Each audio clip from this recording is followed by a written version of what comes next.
Salut l'équipe. À débattre, analyser ou défendre certains joueurs comme si c'était son propre géniteur. On oublie presque, en tout cas moi j'oublie presque parfois, pourquoi j'ai commencé à regarder la NBA.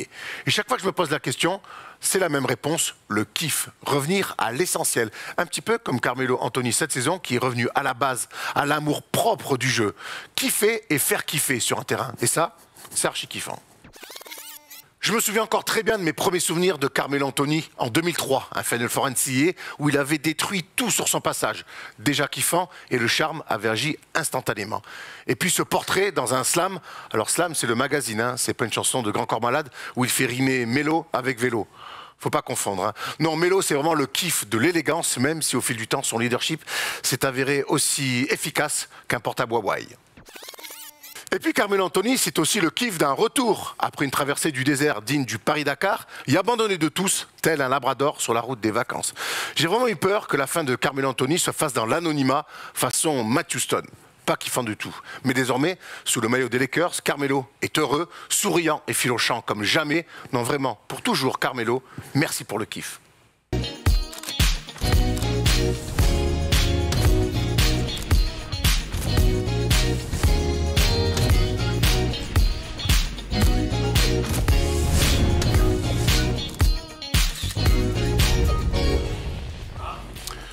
Salut l'équipe, on est jeudi et le jeudi c'est le First Day Show promis. Aujourd'hui nous ne reviendrons pas sur les temps morts de fin de match de Frank Vogel qui décide de donner le ballon à Russell Westbrook et ça arrange bien. Thomas, comment ça va Thomas? Ça va, je pensais pas que t'allais commencer avec ça. Oui frérot, on est là dans la surprise. J'ai connu une soirée difficile hier. Bon, les Lakers ont gagné finalement, mais surtout j'ai raté le concert de Burna Boy et je l'ai un peu mauvaise, je vais pas te mentir. Donc si je suis de mauvaise humeur aujourd'hui, tu sais pourquoi? Pour Burna Boy, très bien. Bon, j'espère qu'en tout cas que Arthur qui fait sa rentrée dans le First Day Show sera de meilleure humeur que toi parce que bonjour l'ambiance. Ça va Arthur? Ouais, ça va super et toi? Bah écoute, ça va très bien. D'ailleurs, on met la musique à fond histoire que tu nous fasses un petit pas de danse. Un petit pas de danse. Une petite intro. Tutur, comme tous les gens qui déboulent cette année dans le First Day Show.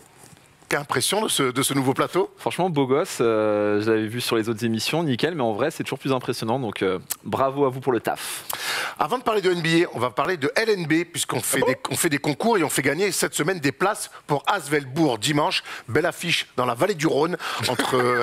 Écoute, un peu de géographie ne tue personne.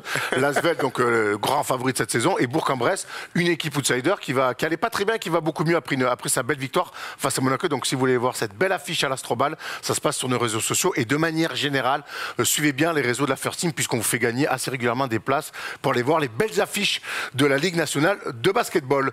On vous parle d'aller voir des matchs et quitte à y aller autant être bien sapé. Thomas, justement, on a une nouvelle annonce à vous faire avec Dahomey. C'est vrai, absolument. Alors, vous savez tous qu'on bosse avec Dahomey, avec Sergio de Dahomey depuis quelques mois. Le Denis, Denis à Vegas avait fait fureur, avait cartonné il y a quelques mois. On relance une collection destiné aux amoureux du First Day Show, tout simplement. Donc, si vous aimez le First Day Show, si vous aimez First Team, vous pouvez aller sur le site, ça se passe sur dahomey.com, j'imagine.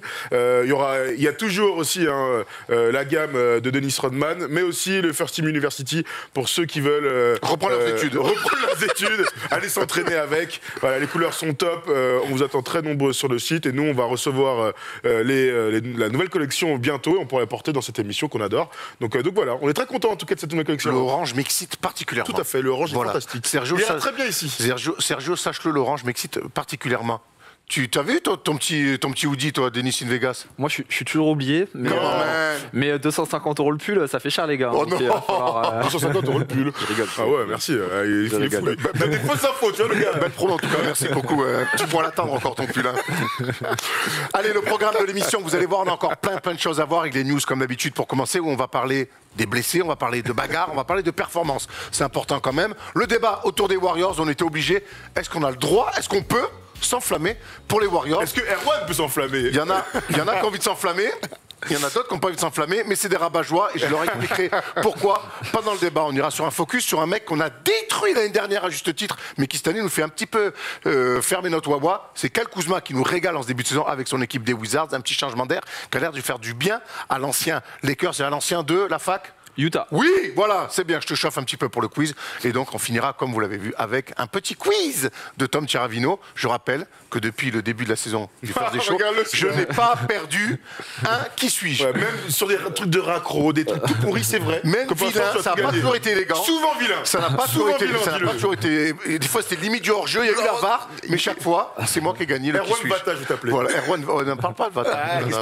Vata. C'est des mauvais souvenirs, justement. On va aller plutôt sur des bons souvenirs, sur ce qui s'est passé hier soir avec Anthony Edwards, c'est les news.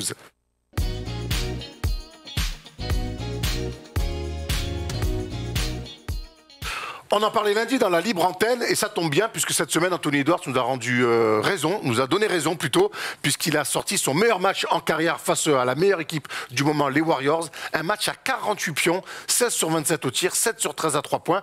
Malgré la défaite, Thomas, Anthony Edwards nous a montré que c'était un vrai futur grand. Oui, absolument. Lundi, on se posait la question de pourquoi si peu d'attention du point de vue médiatique. Et parmi les réponses qu'on avait apportées, c'est que il joue pour les Wolves dans cette équipe qu'on connaît tous, qui galère collectivement, mais parce qu'il y a d'autres mecs qui prennent la lumière. Avec ce type de match-là, je pense que la lumière et les spotlights vont arriver directement sur sa gueule. Parce que 48 points, avec honnêtement un bête de match de l'adresse, il est ultra spectaculaire. On l'a senti aussi impliqué, régulier tout au long du match. Et aussi ça, pour les jeunes joueurs, c'est important d'être bon du début à la fin. Voilà, j'ai vu, enfin, on sait qu'il y a beaucoup de potentiel, l'ancien numéro 1 draft.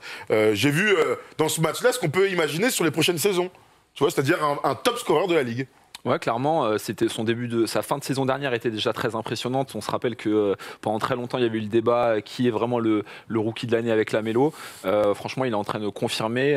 C'est vrai qu'on n'en parle pas tellement par rapport au marché, par rapport au fait que ça soit pas forcément le numéro 1 dans sa team, mais en tout cas, il est hyper impressionnant. Et moi, ce qui m'impressionne justement le plus, c'est sa capacité à 20 piges à être aussi prêt, à être aussi NBA ready. On parle toujours de ce mot-là, mais à 20 ans, être capable de faire ça, c'est vraiment impressionnant. Et ce qui m'impressionne aussi, c'est, vous savez, c'est son leadership. Déjà, il fait des déclats qui sont pas communes pour des gars de son âge, sur le fait d'être dur, d'avoir envie d'écraser l'adversaire, d'impliquer tout le monde dans son équipe. Et je pense que c'est de bon augure. Et c'est un petit peu... je trouve que c'est assez surprenant parce qu'on avait eu ce débat-là et il avait toujours fait des déclats comme quoi il n'était pas forcément amoureux du basket, c'était pas forcément la chose qu'il faisait plus. Sa vraie passion première, c'est le foot US. Je crois que c'est le foot US, donc tu vois, je savais pas. En tout cas, c'était pas forcément le basket. Donc que de bonnes choses pour lui. Regarde, hier soir, tu parles de ces déclats, c'est intéressant. Je m'en fiche un peu d'avoir le respect des autres dans la ligue. Si tu me respectes pas, je te ferai me respecter la prochaine fois que tu joueras contre moi. Voilà, on en parle. Très bien, mais qui ne respecte pas Anthony Edwards, calme-toi, mon garçon. Ça va bien se passer. Non, mais tu sais, ils ont toujours tendance, on l'a vu avec Jordan, à s'auto-motiver en essayant de prendre les mauvais commentaires qu'il y a sur les réseaux, ce genre de choses-là, et ça les nourrit. Mais on rappelle que c'est un mec un petit peu particulier. C'est vrai que c'est Envergure, d'ailleurs, qui nous avait dit ça par rapport au foot US, que c'était plus un mec qui regardait du foot US que du basket à la télé. Et puis on se souvient, quand il est drafté, c'est le seul mec de l'histoire qui est drafté comme s'il allait prendre une bière au café Oz. Il avait un cuir, il était habillé comme beau gosse, mais en troisième, quoi.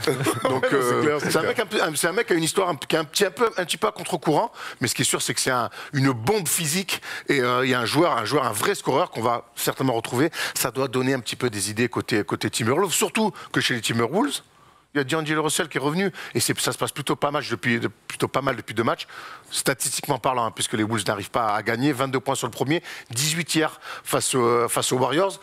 On sait que les Timberwolves sont dans le dur, Arthur. C'est bien de retrouver un peu ton meneur comme ça. Ouais, c'est bien de retrouver ce meneur-là. Moi, je pense qu'il y a beaucoup de possibilités pour le futur. Oui, on n'en parle pas. Oui, ils sont au fin fond de la conférence. Mais ils ont des jeunes joueurs. Mine de rien, leurs trois stars, ça reste quand même des jeunes joueurs et qui ont un sacré potentiel. Donc, moi, si j'étais fan des Wolves, je serais plutôt enthousiasmé. Ce qu'il faut maintenant, c'est qu'on puisse voir au niveau du coaching comment est-ce que ça va se passer, comment entourer ces gars-là. Mais je pense qu'il y a de bonnes possibilités pour le futur. Après, on ne parle pas de play-off cette année ou de passer des tours. Mais voilà, il y a des bonnes choses à faire. Il y a de quoi être enthousiaste vraiment pour la suite avec les Wolves. On en a discuté. Moi, j'ai envie de voir la Javel, personnellement, quand je les vois. En fait, ils ont du talent, ouais, c'est vrai. Ils ont du talent, il n'y a pas de doute, sauf que le talent ne suffit pas en NBA. Et tu parles du coaching, c'est l'institution Wolves qui est en péril ces dernières années. Ils ont du mal à enchaîner et à se projeter sur les saisons qui suivent. Donc oui, ils ont du talent, mais visiblement, ça ne marche pas. Donc il y a quelque chose à faire sauter et je suis pas sûr que ce soit dans l'équipe. Le problème, c'est pas forcément les joueurs. Oui, c'est vrai. Je dis pas que c'est pas leur faute. L'exemple de New York, qui pendant des années a essayé de changer les choses aux coachs, que ce soit les coachs ou les joueurs, et finalement c'est quand ils ont changé les choses dans le bureau que ça a commencé là un petit peu mieux. C'est plutôt un bon exemple. Demandez à Phoenix. Ouais. On n'a pas parlé un petit peu quand même de Karl Anthony Towns. On aura l'occasion d'en reparler dans un focus ou dans un débat, parce que c'est vrai que la star des Bulls fait beaucoup parler. Ce joueur que certains disent générationnel. Écoute, pour l'instant, c'est quand même plutôt décevant. On attend forcément autre chose d'un joueur comme ça. On enchaîne avec des gens qui ont aussi peut-être un petit peu de mal pour l'instant à se projeter sur un avenir court, parce qu'on va ouvrir l'infirmerie, les amis. Elle est pleine, vous allez voir, ça se fait en 2 tableaux. Vous allez donc Jaylen Brown, 1 à 2 semaines, c'est les ischios, il me semble, hamstring comme on dit. LeBron James, 1 à 2 semaines, abdominaux. On a hâte que LeBron revienne sur les parquets. Et Colin Sexton, indéterminé, c'est le ministre qui lui, on sait que ça sera un petit peu plus long. J'ai envie qu'on s'arrête un petit peu. Donc là, on continue. Jimmy Butler hier soir, 2 à 3 semaines, début de match face aux Lakers, il se blesse tout de suite. Et Draymond Green, 1 à 2 semaines, c'est plus une semaine, c'est rien de grave pour Draymond Green. J'aimerais qu'on revienne sur la blessure de Jaylen Brown. Les Celtics sont des débuts un petit peu compliqués, où justement Jaylen Brown et Jason Tatum Arthur sont un petit peu pointés du doigt. Ils font des stats, mais est-ce qu'ils sont compatibles? Est-ce qu'ils peuvent à eux deux amener les Celtics là haut comme à l'époque? Est-ce que cette blessure, elle peut changer un peu la donne? Je sais pas si ça peut changer la donne. Ce qui est sûr, c'est que ça reste problématique parce que c'est une équipe qui, bien qu'il y ait pas mal de talent, a du mal de temps en temps à mettre des paniers. Peut-être que le collectif n'est pas encore en place. Donc perdre un gars qui est dans une telle forme, tu vois, je savais pas qu'il était à autant de points marqués, avec autant d'adresses. C'est sûr que sur le momentum, c'est compliqué.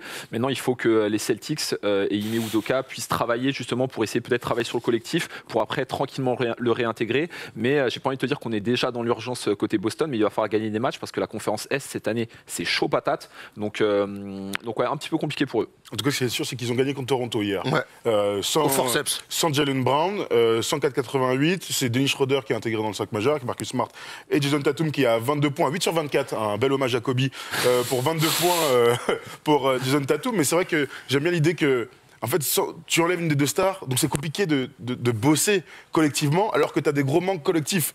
Donc franchement, c'est embêtant, sachant que c'est leur meilleur joueur depuis le début de la saison aussi. Donc ça fait beaucoup. Écoute, Boston est dans une petite galère, on va leur laisser du temps. Surtout, même si la conférence Est est dense, la conférence Est, tu gagnes 5 matchs, t'es 4e. Donc c'est un peu comme la Ligue 1, tu vois. Tu vois, je me mets à la place du coach Ime Udoka. Tu viens d'arriver dans une institution comme les Celtics, tu as un début de saison compliqué, tu perds un de tes joueurs, c'est un début de carrière en tant que head coach, pas simple pour Ime Udoka, mais c'est aussi ça, head coach NBA. Puis surtout quand tu es chez les Celtics, il va falloir trouver des bonnes solutions pour notre coach américano-nigérian, c'est ça? C'est ça. On rappelle, passé en France par Évreux, Vichy. C'est loin ou l'autre toujours. Ouais, toujours. Allez, on enchaîne avec une autre news. Ça a fait les choux gras de First Team sur les réseaux sociaux. C'est cette altercation, pour ne pas dire autre chose, entre Nikola Jokic et Markieff Morris. Markieff Morris, je n'y arriverai jamais. Cette espèce de gros tampon terrible que se sont mis les 2 joueurs. Alors on voit, c'est Markieff Morris qui vient mettre cette faute. On va la voir au ralenti après. Et cette réaction de Nikola Jokic, droit dans le dos, bien relâché. Il y a moins quand même de le massacrer. Oh là là. Alors ça a fait beaucoup parler, il y a tous les Gérard Klein qui sont sortis sur les réseaux sociaux. L'instit pour les plus jeunes. L'instit pour les plus jeunes. J'étais très jeune quand je regardais ça à la télé. Tu l'avais la rêve? Bah oui. Allez, on aime tous Gérard Klein, l'instit. Donc on revoit ça. Là, il y a une faute présumée sur Adebayo. On voit que Markieff Morris dit à l'arbitre, il y a faute. Et là, sur une fin de quart-temps, il va aller mettre un tampon. On va le revoir au ralenti, honnêtement, regarde, là il le prend au genou, à la hanche, je pense qu'il peut, certains disaient que non, moi je pense qu'il peut vraiment tout lui arracher. En fait, là où je te rejoins, c'est que il s'y attend pas du tout. Jokic, il se protège pas un tout petit peu, il fait pas un mouvement, tu sais, juste pour se décaler, il le prend plein flanc. Alors, vu la bête, même si Markieff Morris est très, très costaud aussi, heureusement que ça lui arrive à lui plutôt qu'à un joueur plus léger, tu vois, un meneur de jeu plus frêle. La faute, elle est cataclysmique, la réaction, elle est dramatique tout autant que la faute. Voilà, donc il arrive quand même derrière pour lui mettre un coup d'épaule. Lui aussi s'y attend pas d'ailleurs, hein, Markieff Morris, c'est ça qui est dangereux. Si tu te protèges un peu, il n'y a pas de souci. Mais là, il prend, pas un uppercut, mais tu vois sa tête, s'il avait eu un dentier, son dentier serait parti, quoi. Est-ce que c'est pas curieux quand tu mets un attentat comme ça à un mec de te tourner, de te mettre de dos, parce que tu te dis, il va peut-être réagir quand même. Parce que ça veut dire qu'il a fait exprès de ne pas se retourner, c'est ça que tu veux dire? Non, je me dis, il lui met un coup, tu connais les trucs comme ça, tu mets un coup, des fois tu te retournes. Tu te retournes, tu te dis, attends, s'il réagit, il faut que je sois de face aussi. C'est curieux de se tourner comme ça, non? Ouais, c'est un peu bizarre après. Toi, Arthur, qui mettait beaucoup de sales coups sur les terrains. Alors que c'est pas vrai, c'est une paille. Les frères Maurice, ça m'étonne pas. Ouais, ça m'étonne pas. J'en avais déjà parlé une fois dans l'émission. Ils sont tout le temps comme ça. Le fait qu'ils se retournent, ils font les gars durs et tout. Après, et effectivement ils sont durs. Des fois c'est un petit peu ridicule. Moi franchement ça m'a pas étonné qu'il soit retourné, hein. Vraiment pas. Pour ça qu'ils sont retournés, tu veux dire? Bah, qu'une fois qu'il ait mis le coup, il soit retourné directement, qu'il parte sans rien faire. Après il est étonné, il tombe par terre, il se fait mal. Mais ouais effectivement les deux réactions sont cata. Après moi j'en veux pas. Je peux comprendre Jokic. Moi je suis pas un sanguin. Mais quand tu te manges un coup comme ça, tu vois rouge l'espace de 2 secondes. Tu vas et je suis sûr qu'il regrette 5 secondes après le coup. T'as bien raison parce que Jokic, on va revenir après sur l'altercation sur Twitter entre les frères. Et la première qu'on voulait sortir des classes, c'est celle de Jokic qui évidemment regrette son geste et c'est bien qu'il ait pu dire ça. C'est un geste stupide, je me sens mal, tu m'étonnes. J'ai eu le sentiment que je devais me protéger, mais je ne suis pas censé réagir comme ça. Donc il a pris un match de suspension, voilà, rappelle. Il a pris un match de suspension. On sait que voilà, la réaction à chaud, des fois, c'est compliqué sur un terrain dans une intensité extrême. Le regretter après, c'est très bien. Par contre, les frères Maurice et les frères Jokic, eux, sont bien plus chauds que ça, puisque donc Marcus a dit tu l'as mis dans le dos, ok, je note. Il a attendu mon frère. Attention lui tourner le dos. Notez. Donc, et les frères Jokic très chauds ont répondu. Vous devriez laisser les choses telles qu'elles sont, au lieu de menacer publiquement notre frère. Votre frère a d'abord fait un sale coup. Si vous voulez faire un pas de plus, soyez sûr que nous vous attendons. Pour tous ceux qui ont déjà vu les frères Jokic, c'est pas on a la une meilleure petite vidéo pour ceux hein. qui n'ont pas vu ou qui ne se rappellent pas qui sont les frères Jokic. L'année dernière, c'était à Phoenix ou à Denver? C'était à Denver. Plus, dans la série, contre Phoenix. Voilà, ils avaient, regarde, c'est ces gens-là qui sont très remontés dans les tribunes quand les Nuggets s'étaient fait sweeper et que Jokic s'était déjà fait expulser lors d'une rencontre pour un mauvais geste. C'était sur Cameron Payne. Ouais. Les frères, ils étaient surexcités que c'était contre Devin Booker. De toute façon, qui va se battre contre des mecs de 2-10 venus des Balkans? Au moins, honnêtement, j'ai une blague. Après, les gars thugs du hood des States, ils sont pas personne qui faisait ça en tribune, Arthur? À Malakoff, pas que Seb. Seb, il fait pas 2-10 et il vient pas des Balkans. Seb qui? Erwan Abotred. Erwan. Bah moi j'étais pas dans les tribunes, j'étais sur le terrain. Bah alors qui? Tant pis pour toi, si t'as pas la rêve, je peux pas la dire entre nous comme ça. Le Markif Maurice, donc il dit j'aime voir cette haine. Sans doute j'ai fait une faute dure que je fais toujours, mais je n'ai jamais frappé un homme qui a le dos tourné. Heureusement, nous sommes élevés différemment. Joker 1, Smooth 0. Il parle du frère de Sid. Non, mais de qui tu parles alors? C'est pas grave. Ok. C'était pas un garçon, c'était plutôt une fille, mais qui criait beaucoup dans les tribunes aux arbitres. On enchaîne. Donc Jokic suspendu. Jokic, mais c'est vrai, fallait pas le dire. Vous posez des questions. Jokic suspendu un match. Markif Morris a pris une amende et Jimmy Butler a pris aussi une amende parce qu'il est venu un petit peu s'enflammer après. Je sais pas ce qu'il a dit. Il était très chaud. Très bizarre quand même quand tu donnes un rendez-vous à un mec après le match. Apparemment c'était pas avec Jokic, il paraît que c'était avec un assistant. Mais bon, c'était avec quelqu'un quand même. Il était très énervé. Bon, bref. D'ailleurs, en parlant de donner des rendez-vous après les matchs, vous avez vu que Garnett a dit, vous vous souvenez de cet embrouille avec Garnett et Melo au Madison Square Garden où il avait dit que Lala avait le goût du miel pop, c'est un truc comme ça. Et en fait, c'est pas vrai. Garnett a dit que c'était pas vrai. Donc, il était revenu là-dessus parce que ça me fait penser au rendez-vous quand Melo l'avait attendu au bus. Drôle de délire. Drôle d'ambiance. Ouais. On finit avec un petit mot de NCAA, Arthur, on sait que t'aimes bien ça. Ça a repris, on salue nos amis d'envergure. Allez les suivre sur leur réseau, sur leur site, pour avoir les dernières infos toujours à jour sur les futurs prospects NBA ou d'autres d'ailleurs. Et on a commencé avec un Duke Kentucky. C'était pas trop mal comme match, Arthur. Ouais, j'ai juste suivi le résultat et quelques highlights. C'est toujours top de revoir la NCAA, voir les futurs prospects, mais pas que. Il y a des joueurs, on se faisait la réflexion avec Thomas, des fois on regarde la NCAA, on se dit, mais en fait tous ils peuvent aller jouer en NBA. Alors souvent effectivement c'est des grosses affiches, mais c'est toujours impressionnant de voir des gars de 18-19 ans afficher un tel niveau athlétique. Et écoute, c'est cool qu'on puisse suivre ça, quoi. On rappellera jamais assez comment c'est dur de rentrer en NBA, comment beaucoup de gens peuvent y jouer. Peu y joue finalement. Non, ça c'est clair. En tout cas, c'était une très belle affiche pour débuter. Ils savent faire aussi au NCAA, évidemment. On rappelle que la NCAA fait plus d'audience lors de la March Madness que la NBA. Je regardais Paolo Banchero là, de Duke, qui va... Pas mal, il a annoncé top 3 à la prochaine draft. Donc oui, effectivement, il y a beaucoup d'équipes qu'on va pouvoir suivre. On pense à UCLA, on pense à Gonzaga, toujours des Kansas, toutes ces équipes qu'on retrouve en général lors de la March Madness. Michigan aussi de Joan Howard, qu'on aime bien. Donc, il y a Moussa Diabaté du coup. Tout à fait. Il y a des Français aussi à suivre. Et puis ce qui est bien, c'est que la NCAA est de retour. Mais la NCAA est de retour sur Beansport. Sur Beansport, c'est bien. Hier, on était avec Rémi. Il était content de récupérer un petit peu la NCAA sur Bean. Donc 2 matchs en live par semaine, 20 matchs de la March Madness. Voilà. Le Final Four. C'est vrai que le Final Four, on sait que des fois c'est compliqué d'avoir le bon lien pour la NCAA. Là, ça sera sur nos amis de Beansport. C'est une belle semaine pour le basket à la télévision. Oui, c'est vrai, parce que l'équipe va récupérer l'Euroleague avec les 10 matchs de la Svel vont être sur la chaîne L'équipe. Il y aura le Final Four aussi et des matchs de play-off. Il y aura aussi des matchs, pas de Monaco parce qu'ils sont diffusés sur Info Monaco, je crois, donc seulement sur le territoire de la principauté, n'est-ce pas? Mais bon. Et voilà, en tout cas, il y a du basket à la télé et c'est quand même, on partait quand même très mal cette saison. C'est mieux qu'hier. Voilà, on va dire C'est mieux qu'aujourd'hui, qu'hier. aujourd'hui est mieux qu'hier. Et puis évidemment, on va suivre cette saison NCAA. Chet Holmgren, champion du monde des U20, et puis qui est surtout un peu le pendant de Victor Wembanyama, avec un petit peu plus vieux, mais un an de plus, un an plus vieux, qui devrait être un grand maigre, voilà, qui est pour le annoncé dire. comme le futur numéro 1 de la draft la saison dernière, la saison prochaine, et puis celle d'après, dans 2 ans, ça devrait être Victor. Donc d'ici là, il y a quand même beaucoup de choses à faire. Victor qui joue de plus en plus avec l'Asvel, hein, un petit peu en Euroleague, blessé, un petit peu en blessé Victor. C'est blessé quand contre hier Paris ou avant-hier. En Euroleague, là. Je sais plus, et je crois qu'il est out 2 semaines. Je Ouais, crois. c'est ça. Très bien. Bien vu, Polo. D'ailleurs, il y a Benoît Dujardin qui m'a envoyé le documentaire sur Victor Wembanyama. On va le regarder en exclu et on lui fera un retour. Merci Benoît, vraiment. On a fait le tour des news, c'est le moment d'ouvrir le grand débat. Et moi j'ai envie de m'enflammer, mais pour qui? Pour les Warriors évidemment. Est-ce qu'on a le droit de s'enflammer pour les Warriors? Arthur dit non, moi je dis oui. Voilà, c'est le débat tout de suite.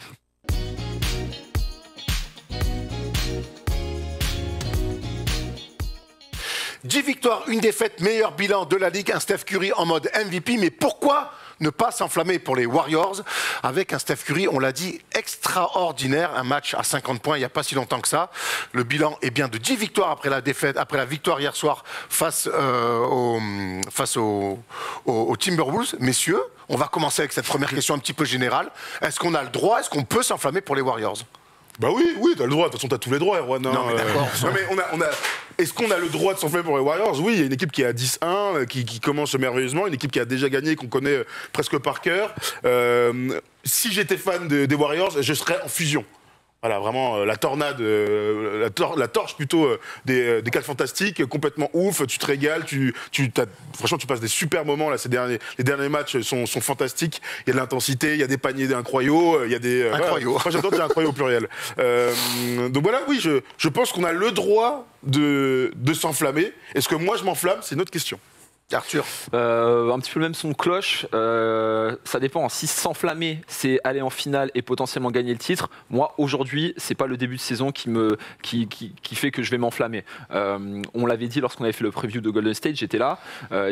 Pour moi, il y a encore pas mal d'incertitudes, pas mal d'incertitudes. Le retour de Klay Thompson, comment Wiseman va réussir à s'intégrer. Là, on peut parler. Moi, il y a beaucoup de commentaires comme quoi leur calendrier était facile. Moi, je ne trouve pas que ça soit forcément une bonne raison. Ils ont eu des matchs peut-être un peu plus abordables. Ils les ont gagnés.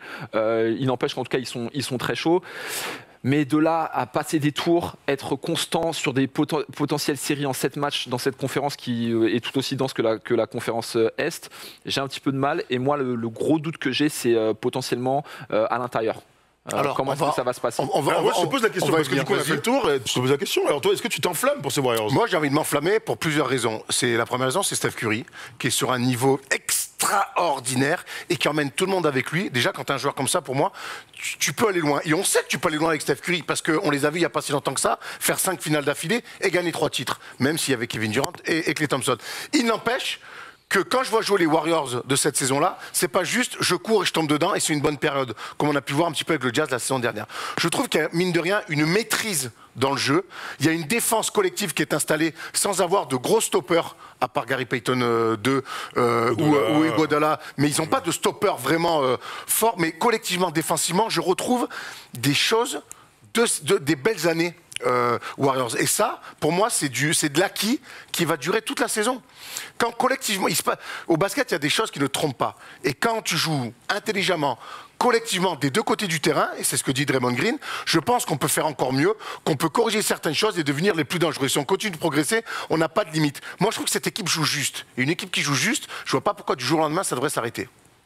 Non, c'est quand t'as une méga superstar. En fait, le truc, c'est que on va complètement en ton sens sur la saison régulière. Quand on a discuté des Warriors, quand on a commencé à en discuter lors de ce début de saison, moi, ma première réaction, c'est de dire ouais, ça va être une super équipe de saison régulière. Là, je vois, il y a aucune raison, malgré le retour de Klay Thompson ou l'intégration de Wiseman pour cette deuxième saison, je vois aucune raison pour que cette équipe ne finisse pas top 4, que ça se passe pas très bien, que voilà, le jeu soit flamboyant, que tu kiffes quand t'es supporter. Il y a pas de souci. Moi, c'est quand je me projette et dans l'idée de s'enflammer. c'est l'idée de se projeter pour les playoffs. Et c'est là où je vais complètement dans le sens d'Arthur. C'est que, oui, c'est une magnifique équipe de saison régulière, mais pour les playoffs où le jeu va se ralentir, où tout va être plus difficile, où il va falloir des grands, il va falloir que cette structure offensive perdure pendant ces moments plus difficiles des fins de match, là, on peut avoir des vrais doutes légitimes. Alors, c'est pour ça, et c'est là où moi j'ai du mal à vous suivre, parce qu'on ne parle pas de Chicago, qui est une nouvelle équipe qui se découvre et qui n'a pas de vécu, qui n'a pas un passif commun. Là, on parle quand même de mecs qui ont un passif, les gars. Vous avez perdu la mémoire. Il n'y a pas si longtemps que ça. C'est la meilleure équipe de la Ligue. Peut-être potentiellement le meilleur roster de l'histoire. Qui gagne des titres. Curry est toujours là. Klay Thompson va revenir. Je parle du vécu là. On ira après sur le retour de Klay Thompson dans le jeu. Iguodala est revenu. Ça fait partie du vécu. Draymond Green est redevenu le Draymond Green influent comme on connaît. Steve Kerr, le staff, est resté le même. Tu te projettes plutôt sur l'équipe de 2015, pas du tout celle de KD. C'est pour ça que quand vous me dites oui, mais en playoff quand ça va durcir, mais ces mecs-là ils connaissent la chanson. Ils connaissent le chemin pour aller jusqu'au bout. Ouais, il n'empêche que... ouais, globalement, je suis assez d'accord avec toi, mais il n'empêche qu'il y a quand même pas mal... il reste des doutes. Il y a beaucoup de joueurs qui sont inexpérimentés dans le roster. Là tu me parles d'André Iguodala. Mine de rien, il a mis des gros pantons. Je me rappelle au match 1 contre les Lakers, il a été incroyable. Après, il joue pas énormément. Il a pas une super... 23% à 3 points, il est dans le dur. Ouais, bon là, tu vois, il est dans le dur. Mais il est pas là pour ça. Ouais, non, je suis d'accord avec toi. Mais ce que je veux dire, c'est qu'après, Wiseman, on n'en sait rien. On ne sait pas ce qu'il vaut. Kevin Looney, il a certes de l'expérience, mais voilà, à l'époque, il n'avait pas un temps de jeu de fou. Il avait dit beaucoup de Toronto en finale, voilà. Ouais, il va demander à Karl Anthony Towns hier soir. Ouais, je sais, mais quand tu regardes le roster, tu sais, la NBA, ça va très vite. Et pour moi, 2019, c'était à des années-lumière. Et moi, je pense aussi que, tu vois, leur bon début de saison, là, les équipes vont commencer à les aborder un petit peu différemment. Je pense que dans l'inconscient de beaucoup d'équipes, maintenant, Golden State, c'était maintenant une bonne équipe. Plus que la NBA, ça va vite. On a oublié qu'ils étaient aussi forts. Ça, c'est vrai. Très bien. Et dans l'approche des autres équipes. Je veux revenir sur un truc qui me chagrine un peu, c'est que si cette équipe des Warriors, quand on prend joueur par joueur, on leur enlève leur vécu en disant qu'en fait ce vécu-là il n'est pas si ouf que ça pour que cette année ils puissent, parce que pour moi je les voyais comme un outsider sympa. Ouais, clairement. Pour moi ils sont devenus, ils sont rentrés dans le chapeau des favoris. Après 10 matchs. Favoris là. Mais par rapport à qui? Mais moi je te dis pourquoi. Moi je retrouve un passing game très compliqué à défendre, du mouvement de partout. C'est les mêmes codes que 2015. Ouais, mais 2015, moi tu sais pourquoi j'ai beaucoup de mal à comparer à 2015, c'est que 2015, l'équipe, elle est faite autour des stars, il n'y a pas de doute. Mais souviens-toi du banc et ce qu'on en disait, et de l'expérience sur le banc. Les Barbosa, les Livingstone. Mais aujourd'hui, il n'y a pas ces mecs-là dans l'effectif. Les Pachulia. On oublie même des mecs. Pachulia, c'est plus tard, mais Andrew Bogut et tout ça. Tu vois, je pense que même que j'oublie des gars. Mais souviens-toi ce qu'on disait de ces Warriors. On disait qu'ils étaient fantastiques. Leurs 5 majeurs étaient incroyables, avec un bon pivot. Ils finissaient small ball, ça c'était le début et la fin. Mais entre, ils avaient le meilleur banc. Ils avaient le meilleur banc, ils étaient imbattables avec cette équipe-là. Donc là, aujourd'hui, même s'il y a des gars qui sont en devenir, évidemment, Jordan Poole, Damian Lee, c'est des bons gars. Wiggins qui fait une bonne saison. Ouais, il y a plein de gars, il y a plein de gars, mais en devenir. Moi, j'ai beaucoup de doutes sur ces types-là. Wiggins, il est plus en devenir. Mais moi, Wiggins, j'ai déjà dit ce que j'en pense pour les playoffs. Hein. Moi, je l'ai vu l'année dernière. S'il fait des bons playoffs un jour dans sa vie, eh ben, je pourrais dire, je me suis trompé. En attendant, ça n'est jamais arrivé dans sa life. Donc, tant que c'est pas arrivé, je demande à être convaincu. Donc, tu as à la fois des mecs qui ne convainquent pas et des mecs sur lesquels on peut avoir des doutes au vu de leur âge, de leur expérience.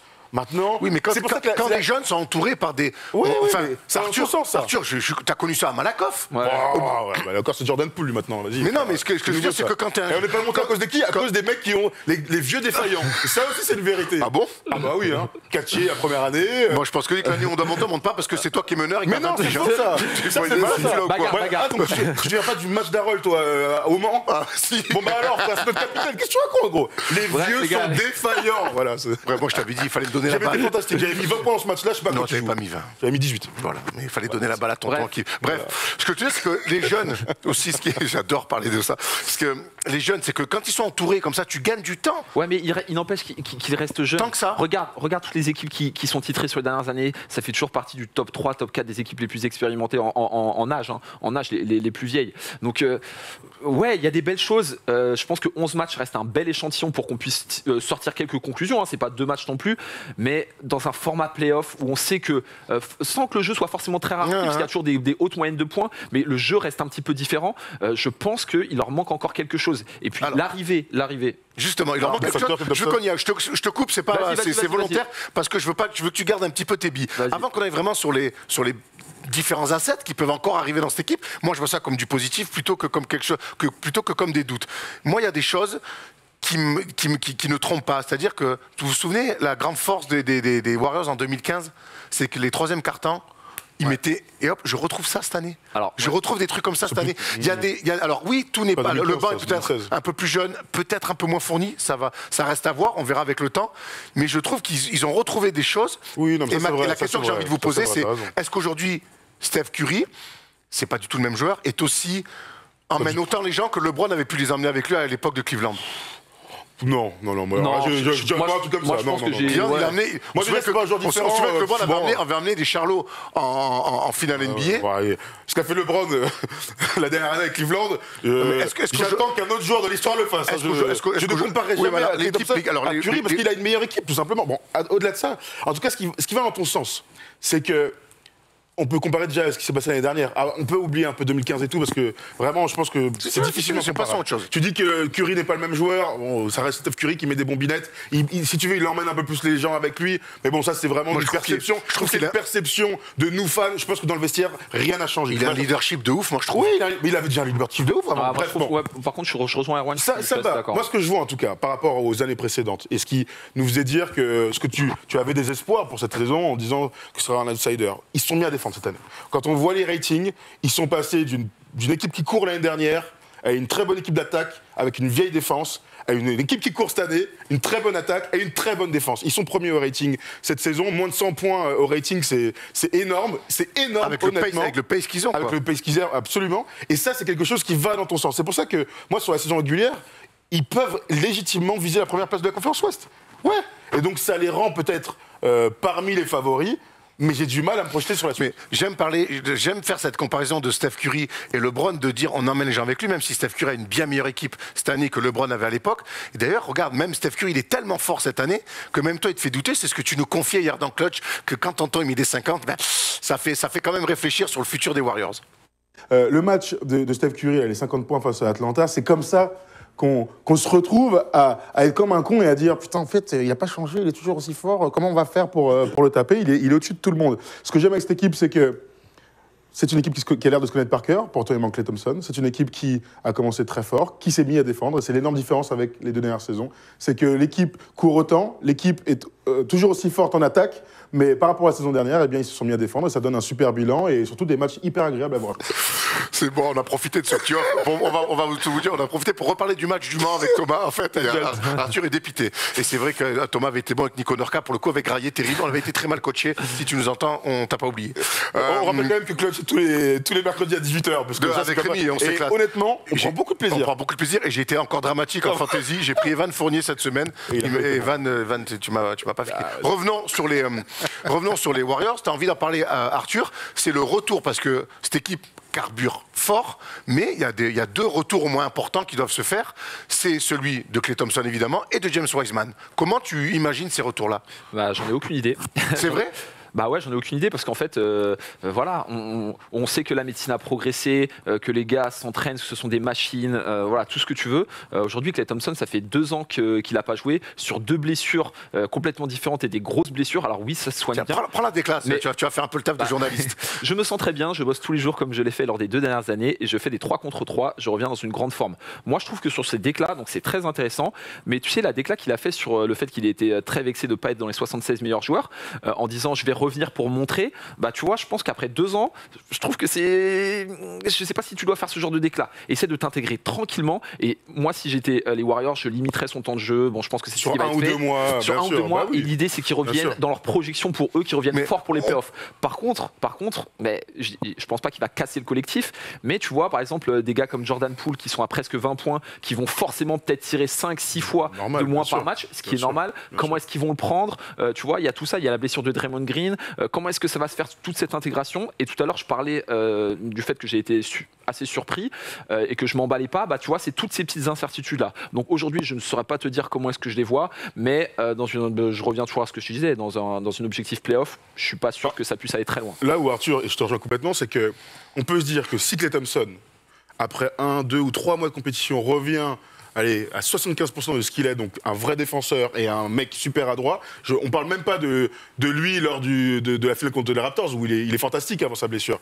Sans parler de ce niveau stratosphérique, s'il arrive à venir avec ses capacités, donc de pas grailler pour les autres, parce que c'est un mec qui va être dans le collectif, on aime bien dire, ça, il n'a pas besoin de la balle pour exister. Oui, tu as raison, mais sauf que si Klay Thompson ne revient pas à top niveau, pour moi, ils n'ont aucune chance. Ils sont obligés d'avoir un troisième mec, je dis un troisième, mais en tout cas une deuxième arme après Steph Curry, du niveau de Steph Curry, ce qui était Klay Thompson avant sa blessure. Si c'est pas le cas, et je te pose la question, et si Klay Thompson ne revient pas au top niveau, tu les considères quand même comme un favori? Ben non. Bah ouais, évidemment. On est d'accord. Alors, c'est pour ça que la question peut-on s'enflammer. Moi, je m'enflamme parce que j'imagine, et parce que on l'aime beaucoup aussi, j'imagine que les États-Unis vont revenir à un très bon niveau. Mais par contre, pour revenir à son intégration, moi, j'ai beaucoup moins de doutes que toi, Arthur, parce que c'est un mec fort sans la balle, qui n'a pas besoin d'avoir du ballon, qui n'a pas besoin de ballon dans les mains tout le temps. C'est pas D'Angelo Russell, tu vois, ou Kyrie Irving qu'il faut réintégrer dans un collectif. C'est un bon défenseur. Je pense qu'il va, il a un excellent défenseur, et il sait que lui, il a besoin défensivement de se mettre en canne pour être bon en attaque. Donc ces types de joueurs-là à intégrer dans un collectif, c'est pas quand même le plus dur. Là, tu oublies, t'as raison, là tu parles du profil. Nous on te parle de son niveau réel. Quand t'as pas joué pendant 2 ans, je ne sais pas à quel niveau. Bon, on a de la chance qu'Heidi est revenu à un top niveau, mais on ne sait pas s'il peut revenir et que au niveau. est plus jeune. Ouais, mais au-delà de l'âge, là on parle pas d'âge. Au bout d'un moment, il a pas 25 ans le gars. Alors après, c'est peut-être. Il a un âge où il peut ne jamais revenir à top niveau. C'est peut-être naïf ou trop optimiste, mais moi j'ai du mal à le voir, à voir son fantôme, quoi, vraiment. Non, je pense pas qu'on verra son fantôme. J'espère pas. Mais tu sais, toi tout à l'heure tu disais si on a un Klay Thompson à 75%, moi je pense qu'il faut au moins à 95%. Oui, il faut qu'il revienne au top. Parce que vraiment. Et puis on a souvent tendance à oublier le formidable défenseur que c'est, et même défensivement dans un format playoff, avoir un gars qui est capable de défendre du poste 1 au poste 4 sérieusement, s'il n'est pas à 100%, s'il commence à être un peu plus relevé sur ses genoux, un peu moins flex, à avoir un peu moins de mobilité, ça peut être une arme en moins. Donc moi, c'est tous ces doutes là que j'ai. Après, j'espère qu'ils me feront mentir, je vais pas te mentir, moi les Warriors, c'est pas l'équipe qui m'a le plus fait kiffer lorsqu'ils gagnent et tout. Ils ont cassé les gueules à ton LeBron. Ils ont cassé les gueules aux Warriors, grave. Mais tu vois, cette équipe là, ça me ferait plaisir, tu vois, ça me fait plaisir de les voir en forme comme ça, voir Curry s'épanouir et tout, voir les jeunes jouer, ça me fait plaisir. Donc voilà. Tu sais, on parlait dans la pré-saison, dans les previews, on parlait de la double timeline. Et moi, c'était une vraie interrogation. Je me disais, oui, il y a tous les jeunes, il y a tous les vieux qui sont là pour jouer un titre cette année ou l'année prochaine en fonction de Klay. Et puis, tu as tous les jeunes que tu dois développer. Et les jeunes, et on aime bien dire, tu es le premier à dire que les jeunes se développent encore mieux dans des projets où ça gagne des matchs. Et c'est vrai que l'arrivée de Bjelica, notamment, le retour de André Iguodala, ce type de choses, ça permet aux autres de kiffer. Jordan Poole, évidemment, en premier, mais Gary Payton, the second, nous régale. Il y a Moses Moody qui est là, qui est dans un rôle. Kuminga va jouer des minutes. Comment ça? Il va commencer à intégrer, ça va être intéressant. Et le James Wiseman, au bout d'un moment, derrière Kevin Looney, on peut imaginer qu'il ait des minutes. Et s'il taffe, pourquoi pas être titulaire, admettons. Donc il y a Otto Porter aussi là que je viens de voir. C'est vrai qu'ils ont ce double truc, et je trouve que ce début de saison prouve que la franchise des Warriors est vraiment une des meilleures organisations de la NBA, parce qu'on n'entend même plus parler de ce truc-là, faire jouer les jeunes et tout. Tout le monde joue, d'ailleurs avec des bons temps de jeu, tout le monde arrive à s'éclater, et t'as pas la sensation qu'il y a des jeunes finalement sur le terrain, parce que tout le monde s'éclate. Ouais, non, mais de toute façon, toujours pareil, quand tout le monde sait ce qu'il fait sur le terrain, pourquoi, comment, avec une hiérarchie établie, et qu'en défense, tu sais que si le mec va là, toi tu vas venir là, que ton mec va venir là, il n'y a pas de problème. Qu'en attaque, tu vas lâcher la balle, tu vas couper, mais que l'autre il va venir dans.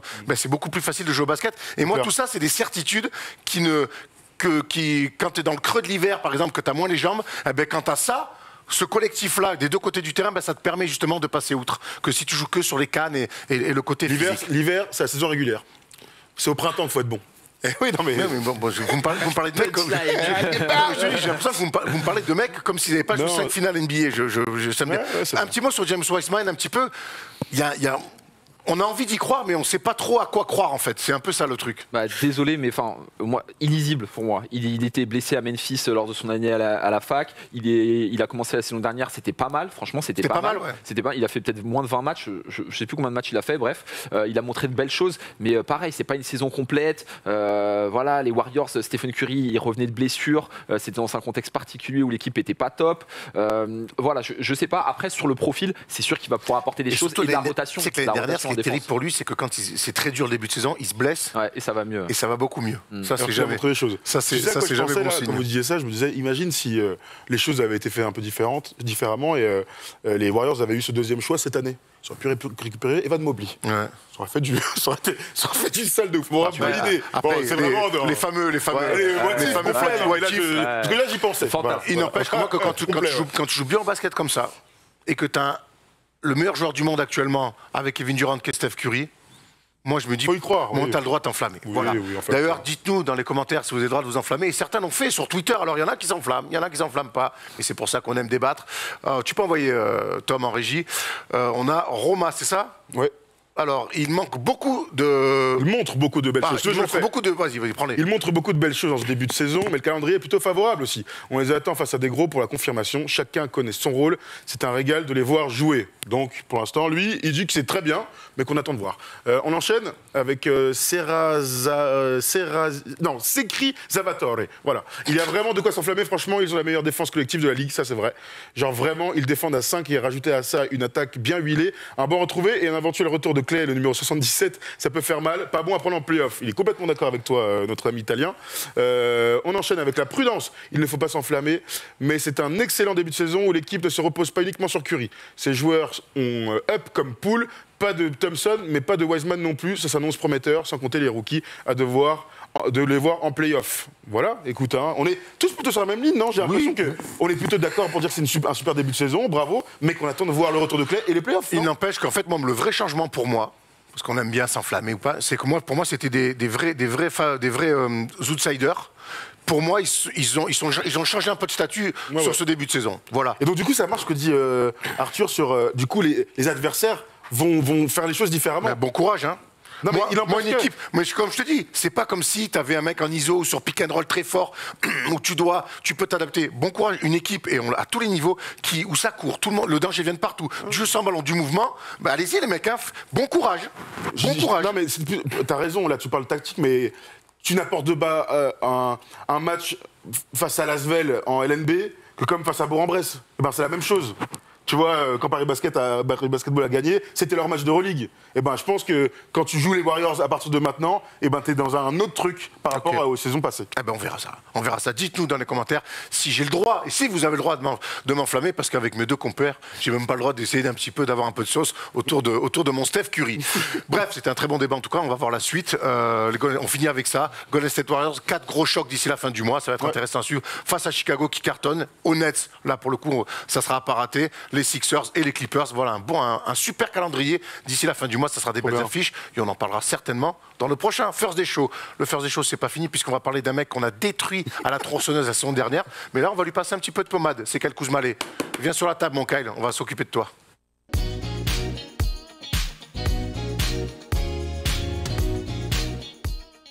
Il y a quelques mois, il y avait des mèmes un peu méchants qu'il envoyait en Chine. Vous vous souvenez de ça?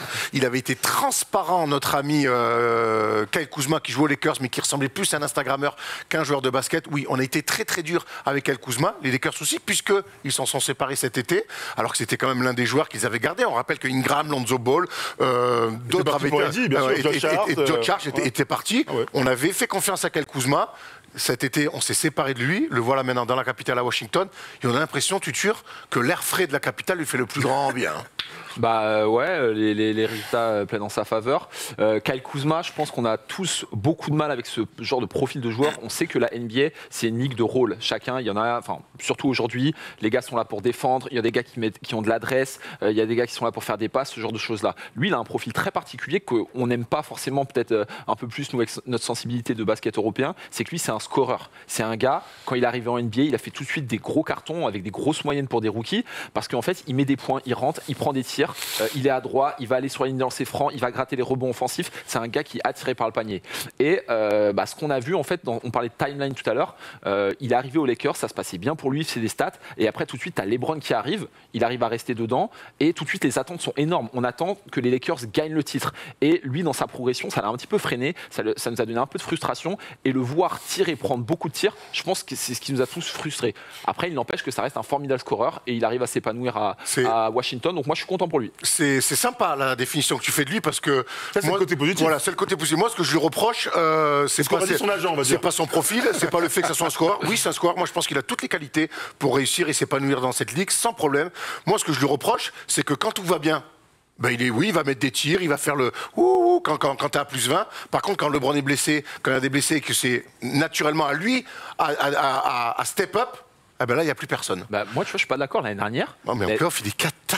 Alors, sur les playoffs, tu vois, sur la fin de parcours. Mais tu vois, l'année dernière, LeBron a été blessé, ou en tout cas sur un pied sur le match, sur le tour contre Phoenix. Mais tu vois, dans la saison régulière, dès que LeBron n'était pas là ou Anthony Davis n'était pas là, c'était là où il faisait ses gros cartons et on le retrouvait. Et c'est pour ça que je reviens à cette étiquette scoreur. Moi, c'est un gars qui est là. Je pense pas qu'il faut qu'on attende énormément de choses de lui, hormis qu'il mette des paniers. Voilà, on a du mal en attaque, ça déroule pas trop. Allez, Kyle, viens sur le terrain, hop, va nous débloquer la situation. Moi, c'est comme ça que je le vois. Mais il l'a pas toujours fait, ça. Moi, c'est ça. Ah, moi, oui. je suis d'accord avec ce que tu dis sur son rôle, mais moi, je pense que par moment, quand il a vraiment fallu qu'il le fasse face à des gros matchs et qu'il n'y avait pas les papas, ben, je trouve qu'il a pas réussi à prendre ce rôle-là. Après, on peut en revenir, Thomas, au fait que le contexte Lakers pour des jeunes joueurs, il est très, très, très particulier. Bah, ce qui est sûr, c'est que dans les 5 dernières années, tu as au moins 5 ou 6 joueurs qui sont partis, qui sont éclatés, qui sont devenus All-Star. Il y a eu des All-NBA, il y a eu des MIP, des 6e hommes. Je pense à Jordan Clarkson, Lonzo Ball, D'Angelo Russell. Je pense que j'en oublie, comment il s'appelle encore, Larry Nance. Je sais pas, il y a plein de joueurs qui sont épanouis, que des bons joueurs de basket, ça, on n'en doute pas. Mais je crois que Kyle Kuzma, comme tu l'as dit, est un joueur de talent. Et ses stats, là, il est dans le 5 majeur des Wizards, ça se passe bien. 14 et 9, c'est des bonnes stats sans être très ronflante, mais les 9 rebonds prouvent un changement d'attitude. Voilà. Moi, je pense que son état d'esprit, à un moment donné, à LA, bah voilà, il s'est perdu. Il s'est perdu, mais comme beaucoup d'autres avant, comme beaucoup d'autres subiront un peu ce traitement dans les énormes marchés, et encore plus à Los Angeles. Quand tu parlais du profil Instagrammeur, et c'est ce qui saoule tout le monde, c'est que oui, tu as l'impression que sa vie off-court est compte plus pour lui que celle sur le terrain. Donc voilà, il s'est perdu, il va aux Wizards, en termes d'humilité, tu peux pas faire mieux. Il se retrouve dans une équipe qui joue bien au basket, et le gars taffe. Voilà. Et on l'a vu hier soir avec encore la victoire face à Cleveland, où on lui donne les ballons. Il met 4 paniers à 3 points dans le 4e quart-temps, dont 2 dans les 30 dernières secondes pour offrir la victoire. Et moi, je vois un mec... J'aime bien de voir les attitudes des joueurs. Ouais. Je vois un mec souriant, épanoui, bien dans ses pompes. Il est revanchard de toute façon. Voilà. Et moi, je te dis, les 9 rebonds pour moi par match, comparé à l'année dernière, son meilleur score, c'était en rebond, c'est 4,9 ou 8. Hein. Donc là, il prend quasiment 5 rebonds de plus. Il t'a 6 rebonds l'année dernière. Donc ça montre un état d'esprit de mec qui est beaucoup plus impliqué. Je pense que quelque ça montre aussi qu'il a du temps de jeu aussi, tu vois, qu'il y a des... Il en a toujours eu. Il en a toujours eu. Moi, par contre, maintenant, c'est une équipe où c'est vrai que chaque fois qu'il rate un match, s'il passe au travers, il n'y a pas 40 journalistes autour de lui dans les vestiaires. Il y a un article comme ça dans le LA Times pour dire qu'il est passé au travers. Et il y a un dernier truc sur son profil, c'est que c'est un twinner. Et on parlait beaucoup des twinners, les joueurs qu'on imaginait 3-4. Je pense à Aaron Gordon notamment. On ne sait pas trop où est-ce qu'ils vont. En général, ils finissent 4. Kuzma, c'est difficile aussi des rebonds, de l'influence dans le jeu quand tu joues à côté d'Anthony Davis et à côté d'un pivot, quel qu'il soit aux Lakers. Là, il est à côté de Daniel Gafford, qui est un vrai pivot, qui court, il n'y a pas de souci. Lui, c'est un poste 4, shooter, post-up, pick and pop, pick and roll, et il s'éclate aussi dans ce rôle-là, Kuzma. C'est important aussi dans le profil de s'éclater avec des bons joueurs de basket. Je pense à Dinwiddie et à Bradley Beal, donc ça donne des espaces. C'est plus simple aussi pour lui. Justement, il s'éclate aussi parce qu'autour de lui, et d'ailleurs, les Wizards, après la victoire hier soir face à Cleveland, sont premiers de la conférence Est. Ouais, il s'éclate aussi parce que chez les Wizards, c'est Arthur, ça joue très bien au basket. Ça joue propre, ils prennent les matchs qu'ils ont à prendre. Ils ont plutôt bien digéré le départ de Westbrook. Ça, c'est le moins qu'on puisse dire. Ça a l'air de bien aller. J'avais pas les ratings défensifs, donc ouais, ça défend pas mal. Écoute, moi, je les ai vus que sur 2 matchs, c'était plutôt propre, donc voilà, rien d'autre à dire. C'est une bonne équipe, elle est cohérente. Un mot sur le coach Winston Said, junior. Absolument, il faut parler de lui parce que c'est pas le père. Hein. Oui, je sais. Merci, Erwan.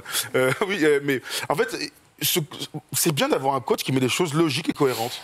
Il y a une hiérarchie à Bradley Beal qui a commencé doucement, mais là qui commence à s'éclater. Tu as une bonne défense et en lâchant Westbrook, tu as récupéré beaucoup de joueurs pour te permettre d'avoir la profondeur. Gafford n'a pas joué quelques matchs. Montrezl rentre dans le 5 et taf, parce que c'est un super joueur de basket. Ils ont KCP qui est là. Ils ont Kyle Kuzma dont on vient de parler. Beaucoup de revanchards, en fait. Beaucoup de revanchards. Spencer Dinwiddie qui est content d'être là. Ça fait une super équipe, quoi. Et sans parler d'Avdija, sans parler de Hachimura qui n'a pas encore joué cette saison. C'est une Et bonne équipe, ça. Raoul Neto en backup qui Raoul fait toujours le Neto, taf. grave. Et Bradley Beal est tout à fait d'accord avec toi. Ça fait du bien de ne pas avoir à tout faire. Je peux me concentrer sur la défense. Et on sait que Bradley Beal est un défenseur de très haut niveau. C'est incroyable de savoir que j'ai des vétérans pour conclure et gagner les matchs. C'est cool. C'est quand même fou quand en une saison tu changes de coach et tu bazardes une superstar pour plusieurs bons joueurs.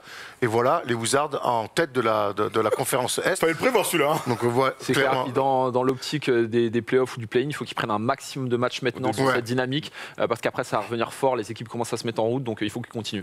En tout cas, on est ravis pour Kyle Kuzma, vraiment. C'est bien de voir des joueurs comme ça évoluer. Regardez les Wizards dans le top 10 de toutes ces catégories. Donc le bilan, les points encaissés, les points, le rating, le rebond, le net rating, le bloc, les 3 C'est une points. bonne équipe de NBA, Voilà, donc. c'est une équipe très sérieuse de NBA. Voilà, donc on va suivre les Wizards, à voir jusqu'où les Wizards peuvent aller. Dites-nous dans les commentaires si vous voyez les Wizards accrocher le play-in, pourquoi pas le top 6 pour être directement en play-off, pourquoi pas être champion NBA, ou en finale face aux Warriors. Peut-on s'enflammer pour les Wizards? Peut-on s'enflammer pour les Wizards? Ce sera peut-être le sujet d'un autre débat. En attendant, moi je vais m'enflammer parce que le quiz, c'est moi qui les gagne depuis le début de la saison. Même si je suis pas bon, j'arrive toujours à me sauver sur un qui suis-je. Allez, c'est le moment de tant attendu avec Tom Ciaravino. En plus, il y a sa mère et sa sœur qui le regardent, il va avoir la pression.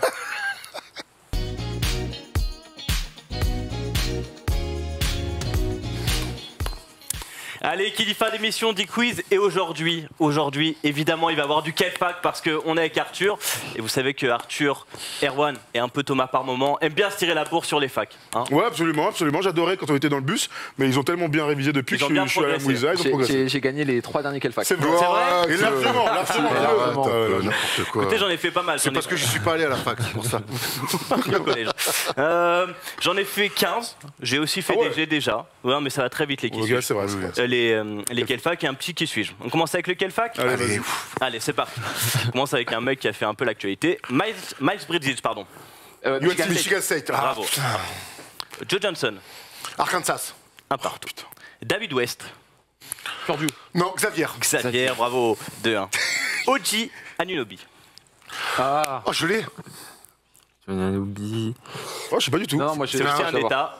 Michigan, Ouais, Non. c'est un état, mais Arizona, Arizona, Un Utah, état de Larry Bird.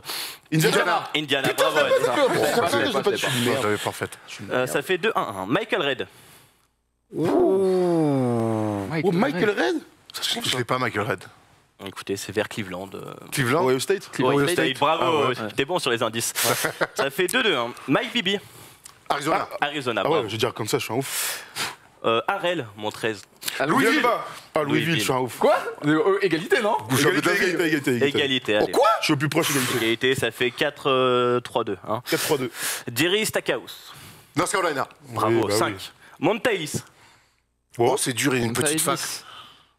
Ah, c'est une petite fac. Non, mais ça affiche. Montverdet, non, il était pas. Il Non. passe Non, pas c'est par la lycée, fac. c'est lui. il sort du Il sort du lycée. lycée. Il sort du lycée, Ah bravo. ouais, il a, Bravo. 6. Dejounte Murray.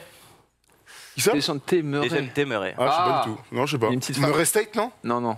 Non, la capitale. Bon. Washington. Ouais, je suis Ah une ouais, petite ah oui, fac. Ok, mais je savais Ah pas. ouais, putain, les catas. Michael Finlay. Arkansas, Nevada, Non. Non. Alabama. Ah, c'est une grosse. Gros programme.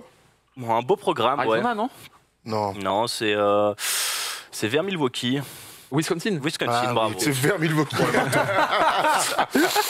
Liol Deng. Non, Louisville. Duke. Duke, Oh merde, je merci. l'ai confondu avec Ouais, Dieng. Dieng. Avec Dieng. Glenn Robinson. Perdu. Ok, Michigan. Bravo. Attends. Perdu. Glenn Robinson. Il a pas dit junior. Perdu. Ouais, bah, l'autre, c'est Glenn Robinson. Pourquoi aussi. tu bégayes Ouais, mais qu'est-ce qui se passe Bah, Michigan aussi, il a Michigan. Bref. Antonio McDace. UNC. Enfin, North Carolina. Non, C'est dur ça. c'était Alabama. Alabama, Alabama, dur. Allez, il en reste 2. Jordan Poole. Je l'ai pas. Michigan, bravo. Et c'était le dernier en fait. Oh. C'était Bravo, le dernier, je suis Erwan a désolé. gagné, bravo. Écoute, bravo Erwan. J'ai été Bravo. bon sur les Bravo, nouveaux là. bravo, C'est là que ça se joue. Oui, c'est bon. Par Faudrait qu'il a contre, brillé. moi je bosse les nouveaux.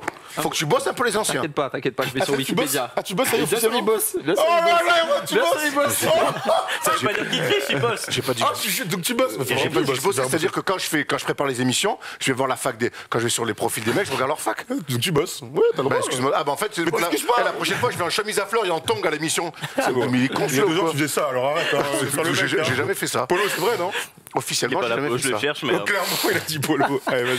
Allez, le deuxième jeu, j'ai déjà. C'est pour moi, ça. Vous vous souvenez, j'ai déjà. Vous avez le droit de Fais faire une l'amour. réponse. Hein. Ouais. Oh, Bravo. Comport. C'est pas Icy Green. Tu l'as la ref?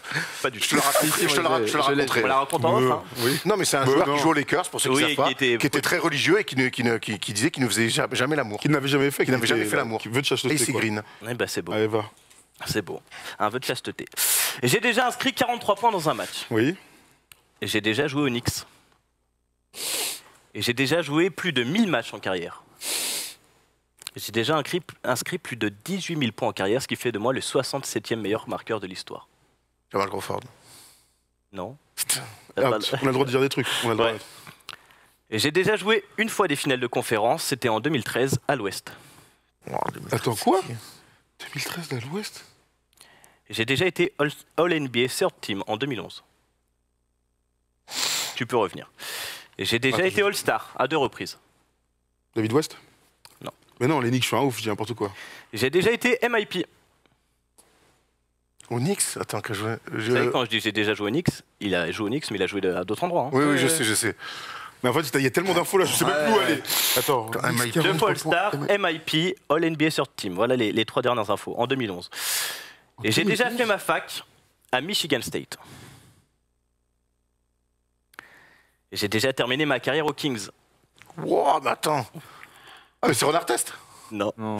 Et j'ai déjà été drafté Ah, par Michigan Portland. State. Drafté par Portland, passé une saison aux Knicks, terminé Chez aux Wallace. Kings. Mais non, on n'a pas du tout. Il manque son équipe principale, hein, je vous le Pas du dis. tout. Je l'ai pas du tout. J'ai déjà joué aux Grizzlies. Zach Randolph. Zach Randolph, merci. Et j'ai déjà porté un c'était bandeau très ces dur, 2 dernières c'était indices. très loin, ça. Eh Tu oui. sais quoi Moi j'étais resté sur San Antonio, t'as dit finale de conférence. J'étais finale. 2013, ouais. 2013, ouais. moi j'étais finale NBA. Ah, je suis ouais. resté J'ai bien concentré. précisé. Très pourtant. dur, beaucoup Très d'infos. dur. Bravo, Ah, bravo. bien, il est très bien. Le deuxième est un peu plus simple. Allez, vas-y. Et j'ai déjà inscrit 40 points en 2015. Et j'ai déjà vécu en Italie, parce que j'y suis né. Et j'ai déjà été drafté en 24e position. Et j'ai déjà joué 2 fois des finales de conférence. Et j'ai déjà joué avec Derek Fisher, Spencer Dinwiddie et Nicolas Batum. Bellinelli.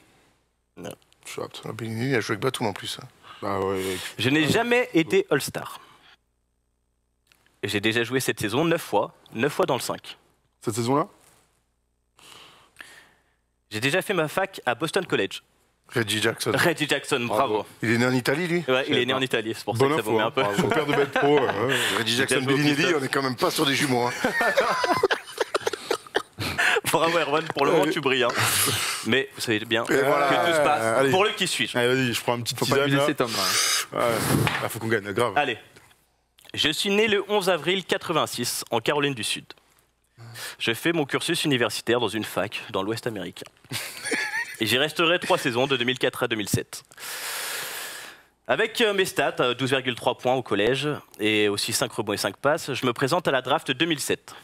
Pas considéré comme un gros prospect, je n'ai pas l'ambition d'un premier tour. J'espère juste pouvoir mettre le pied dans la grande ligue. Et le suspense durera longtemps. Je serai appelé lors du 57e nom par les Bucks. Je joue la plus grosse partie de ma saison rookie en G-League, où je fournis pas mal. Je ferai mes vrais débuts avec les Bucks en NBA en mars 2008. Je jouerai 17 matchs pour terminer la saison, dont 7 en tant que starter. J'inscrirai 8 points de moyenne avec 7,5 passes.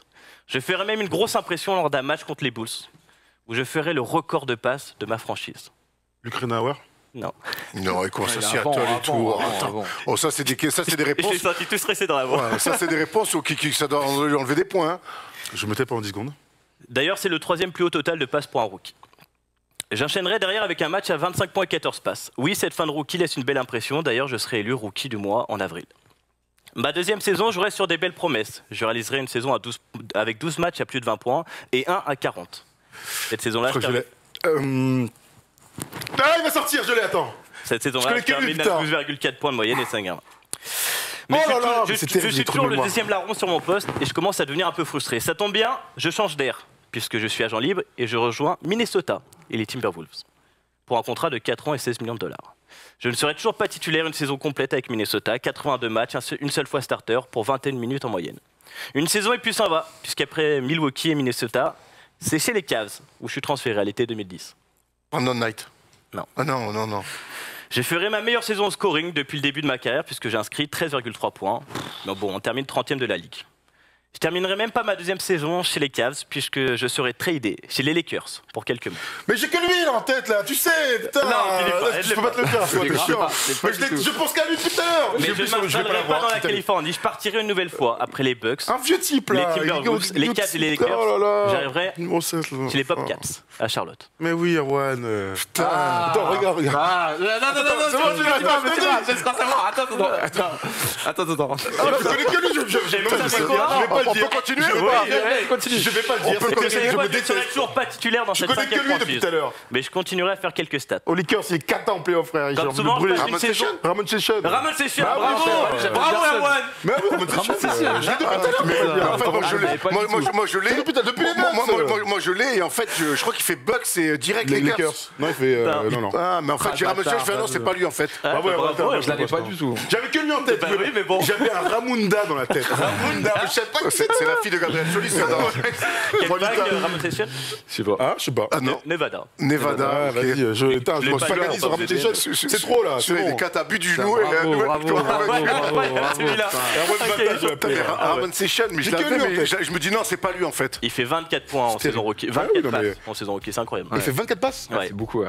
Bon, bah, Ça, je savais pas. Bon, bah Ça, voilà. Bravo, Erwan. Ramon Bon, Session. bon, celui-là, c'est pas Ah, mais le. bon, Bah, écoute, tu l'avais, hein, tu l'avais. Ouais, ouais, tu brilles sur à peu près tous les jeux. Ouais, Tu gagnes ça, mais tu gagnes. Ça Non, compte mais aussi, j'aimerais hein. bien gagner. Moi, panache. c'est un peu le champagne, les Warriors. Moi, je suis un mec des Warriors, tu sais très bien. Merci en tout cas, merci mon tuteur. On te revoit bientôt sur la libre antenne ou sur le Faire du Show, ou les deux, hein, d'ailleurs, il n'y a pas de souci. On se retrouve, nous, lundi, 22h, minuit pour la libre antenne. On se retrouve jeudi prochain pour nous faire des shows. Et puis voilà, les amis. Ouais, c'était encore une belle semaine. Hein. Suivez la NBA, à très vite. On se retrouve tout de suite, bientôt, très vite, rapidement, quand vous voulez en fait, sur la chaîne First Team. Ciao, ciao l'équipe. Salut.